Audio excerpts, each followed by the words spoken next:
जैसा कि हमने पिछले एपिसोड में देखा था, ज़ाओ और जियान के पंचेस टकराने से वहाँ पर बहुत एनर्जी निकलने लगती है। लोग कह रहे होते हैं जियान सिर्फ सेकंड लेवल पर है और ज़ाओ अभी 9th लेवल पर है। जियान कभी भी ज़ाओ को नहीं हरा सकता। आज जियान पक्का मारा जाएगा। मिस रुक्सी चिल्लाते हुए कहती है ज़ाओ पीछे हटो, और ज़ाओ कहता है आज मैं इसे मारकर तुम्हें अपना बना लूँगा। तभी जियान एक जोरदार पंच ज़ाओ को मारता है और ज़ाओ दूर जाकर गिरता है। ज़ाओ उठते हुए कहता है तुम पक्का सेकंड लेवल पर नहीं हो। ज़ाओ को वो पंच बहुत ज़ोर से लगा होता है। तभी लोग कह रहे होते हैं देखो जियान को, वो कहाँ से एक वेस्ट है, ये पक्का हमेशा से अपनी स्ट्रेंथ को लोगों से छुपा रहा होगा। तभी ज़ाओ फिर से खड़ा हो जाता है और जियान पर अटैक करने दौड़ता है और कहता है आज तुम मरकर ही रहोगे। तभी जियान ज़ाओ के पेट में एक घूसा मारता है और उसके बाद ज़ाओ को उसके फेस पर घूसा मारता है, जिससे ज़ाओ हवा में चला जाता है।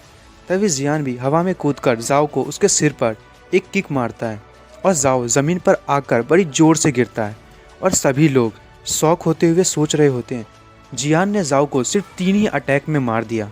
तभी जियान भी ज़मीन पर आ जाता है और हमें ज़ाओ को दिखाया जाता है जिसकी हालत ख़राब हो चुकी होती है। तभी जियान अपने हाथों से एनर्जी निकालने लगता है और ये देखकर ज़ाओ बहुत डर जाता है।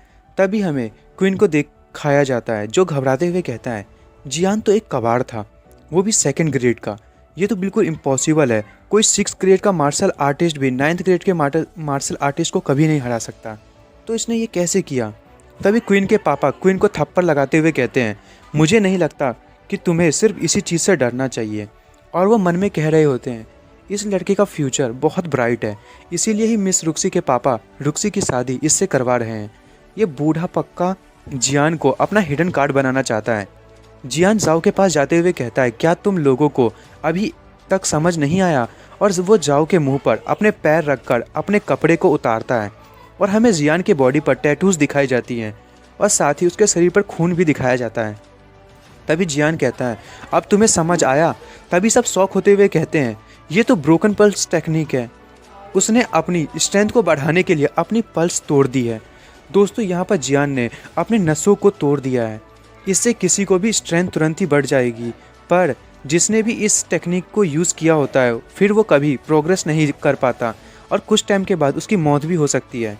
तभी क्वीन खुश होते हुए अपने पापा को कहता है पापा जियान एक सच में कबाड़ ही है, अब इसकी मेरिडियंस टूट गई है और ये कभी अपनी लेवल पर नहीं बढ़ा पाएगा। क्वीन के पापा भी सोच रहे होते हैं जियान अभी भी एक बच्चा ही है, हमें इसके बारे में अब सोचने की ज़रूरत नहीं है। मिस रुक्सी सोच रही होती है जियान ने ऐसे मेथड को यूज़ क्यों किया। तभी जियान एक जोरदार लात ज़ाओ के फेस पर मारता है और ज़ाओ के फेस का कचुम्बर बना देता है। फिर हमें दिखाया जाता है ज़ाओ मर चुका है और सब ये देखकर शौक हो जाते हैं और कहते हैं उसने सच में ज़ाओ को मार दिया। तभी जियान मिस रुक्सी से कहता है क्या हम अब अपनी शादी को कंटिन्यू करें। मिस रुक्सी कहती है हाँ ठीक है। लीन सोचती है इसके पास यानी कि जियान के पास इतनी नॉलेज और स्ट्रेंथ थी, मैंने कभी सोचा भी नहीं था, पर ये अभी भी मेरे काबिल नहीं है और मैं अब इसे कुछ कह भी नहीं सकती, नहीं तो मिस रुक्सी मुझे बहुत पीटेगी। तभी हमें दिखाया जाता है कि जो मिस रुक्सी है और जियान की शादी हो रही होती है और उसके बाद हमें मिस रुक्सी के कमरे को दिखाया जाता है और जियान खुश होते हुए सोच रहा होता है चारों तरफ फूल है और हर तरफ खूबसूरत अगरबत्तियाँ हैं और उससे भी बढ़कर मेरे सामने मेरी सबसे खूबसूरत वाइफ है। इतनी मुसीबत के बाद चलो मेरे साथ कुछ तो अच्छा हो रहा है। तभी वो कहता है चलो फिर शुरू करते हैं। दोस्तों शुरू करने से मतलब वही है जो आप सोच रहे हैं। तभी जियान मिस रुक्सी का घूंघट उठाने लगता है कि तभी मिस रुक्सी कहती है आज तो मैं सरप्राइज़ हो गई, अब जब तुम एक कबाड़ नहीं हो और तुम इतने चालाक भी हो ये बात सबको पता चल गई है, तो फिर तुम ऐसे एक्ट क्यों कर रहे हो। और मिस रुक्सी अपना घूंघट खुद ही उठा देती है। जियान कहता है ये तुम कैसी बातें कर रही हो। तभी जियान सोच रहा होता है ये सिर्फ बोलते ही रहेगी या मुझे कुछ करने भी देगी। ओहो, जियान को सब्र नहीं हो रहा नहीं जाता। वैसे मेरे व्यूअर्स को भी नहीं रहा जा रहा होगा, इसीलिए कंटिन्यू करते हैं। मिस रुक्सी कहती है तुम्हें ज़ाओ को मारने की ज़रूरत नहीं थी, अब ज़ाओ फैमिली तुम्हें कभी नहीं छोड़ेगी। एक तो तुम अपने नसों को तोड़ने का दर्द झेल रहे हो और दूसरी तरफ से तुमने इतनी बड़ी मुसीबत मोल ले ली है। जियान मिस रुक्सी को उनके कमर से पकड़कर खींच लेता है और कहता है बहुत से लोग हमारी वेडिंग देखने आए थे, अगर मैं अपनी वेन्स नहीं तोड़ता और मेरिडियंस को ब्लॉक नहीं करता तो तुम ही सोचो तुम्हारी फैमिली के साथ क्या होता। उन्हें बहुत सारे मुसीबतों का सामना करना पड़ता। सभी लोग मिलकर यान फैमिली पर अटैक कर देते और तुम्हारी यान फैमिली अकेले रह जाती। और साथ ही जियान मिस रुक्सी के वेडिंग ड्रेस को खोलने की तैयारी कर रहा होता है।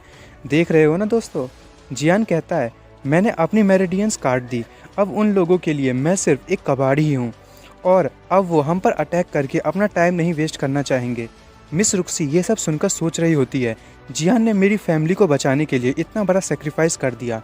तभी हमें दिखाया जाता है जियान को मिस रुक्सी का रिबन खोल दिया जाता है कि तभी मिस रुक्सी जियान का हाथ पकड़ लेती है और कहती है थैंक यू जियांग, जो तुमने मेरे लिए इतना कुछ किया। और हमारा जियांग सोच रहा होता है अब ये और कितना देर पकाएगी। मिस रुक्सी कहती है अब जब तुमने अपनी मेरिडियंस तोड़ ली है तो जियान जैसा कि तुम मेरे अब हस्बैंड हो, मैं तुम्हें सभी खतरों से बचाऊंगी। जब तक तुम मेन पैलेस में रहोगे मैं तुम्हें प्रोटेक्ट करती रहूँगी। जियान शर्माते हुए कहता है रुक्सी, और मन में सोच रहा होता है तो ठीक है, फिर मैं इसे नहीं बताऊंगा कि मैं अपनी मेरिडियंस को ठीक कर सकता हूँ। जब मैं पूरी तरह से अपनी मेरिडियंस को रिकवर कर लूँगा तो इसे बता दूंगा। तभी मिस रुक्सी जियांग का हाथ झटक देती है और कहती है तुम्हें सिर्फ 1 साल का मेन पैलेस में रहने की ज़रूरत है और अगर तुम 1 साल के बाद भी मेन पैलेस में रहना चाहते हो तो रह सकते हो, और अगर तुम चाहो तो उसके बाद जाना चाहो तो जा सकते हो। मैं तुम्हें आज़ाद कर दूंगी और तुम्हें बहुत ज़्यादा पैसा भी दिया जाएगा।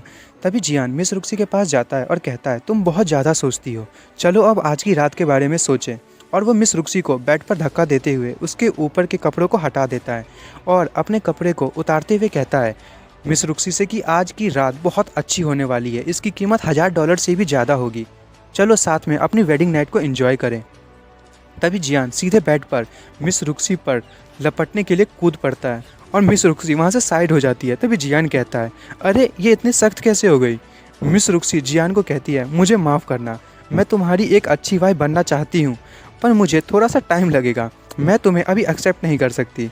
और दोस्तों हमारे जियान का ये सुनकर दिल टूट जाता है और साथ ही मेरे व्यूअर्स का भी और मेरा भी। जियान कहता है क्या तुम मुझे इस घर में अकेले छोड़ने वाली हो।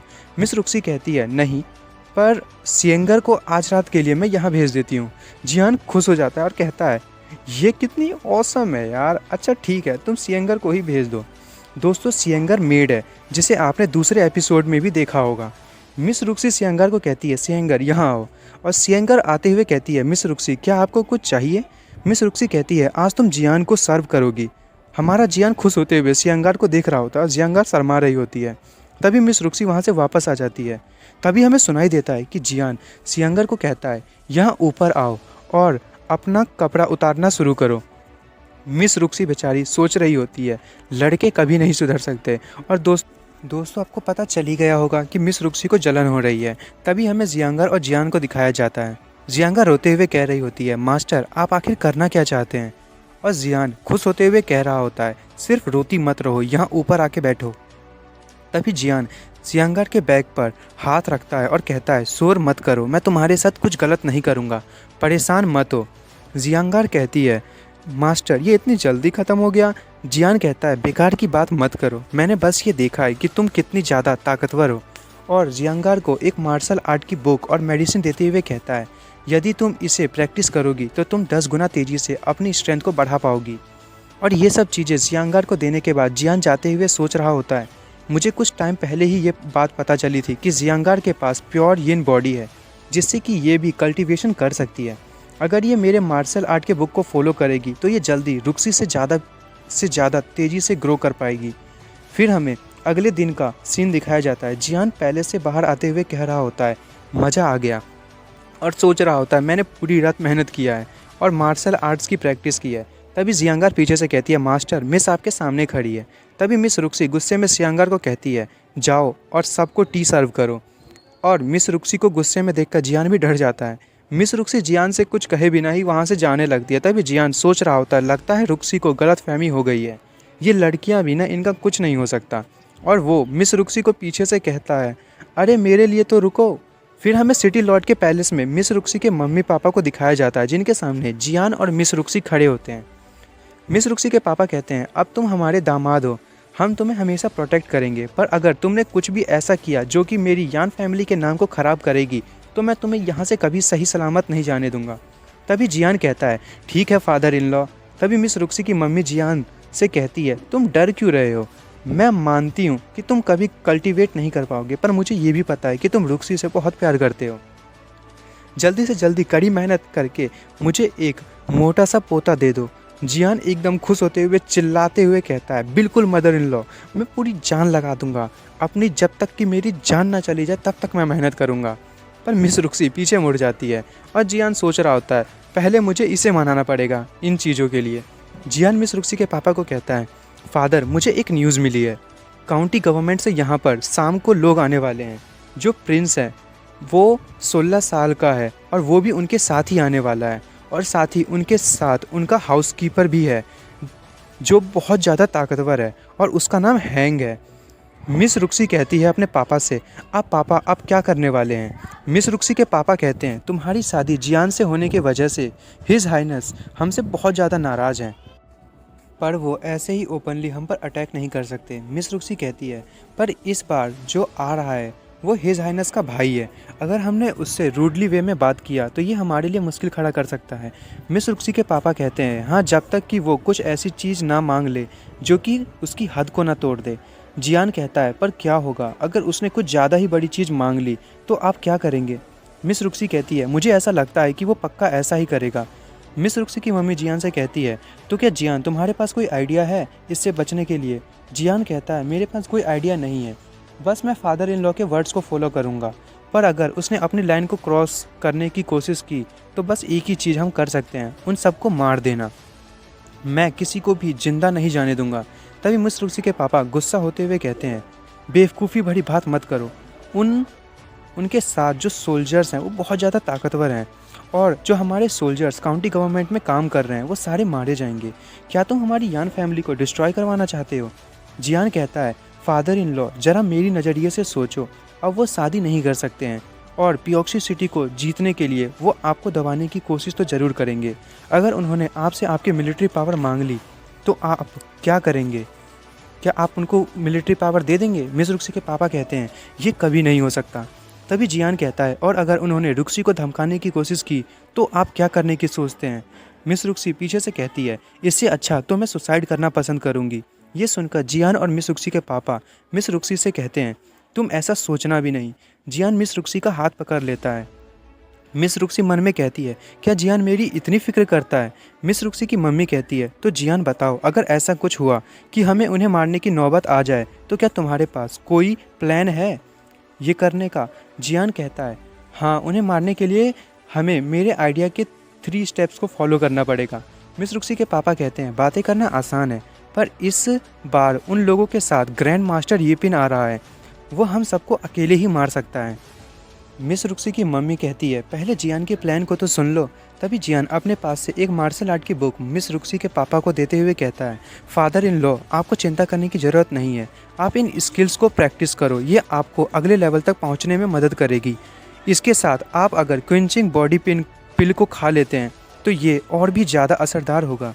उस मार्शल आर्ट्स की बुक को देखकर मिस रुक्सी के पापा शौक होते हुए कहते हैं ये तो एक मिथ लेवल की स्किल है, ये तो बहुत ही ताकतवर स्किल है। जियान कहता है हाँ बिल्कुल, इसे प्रैक्टिस करने के बाद आप किसी भी ग्रैंड मास्टर को भी हरा पाओगे और बाकी के लोगों से निपटने के लिए आपके सन इन लॉ ने पहले से ही प्लान कर रखा है, मैंने सारी अरेंजमेंट कर ली है। तो दोस्तों आज हम इस एपिसोड को यहीं पे ख़त्म करते हैं।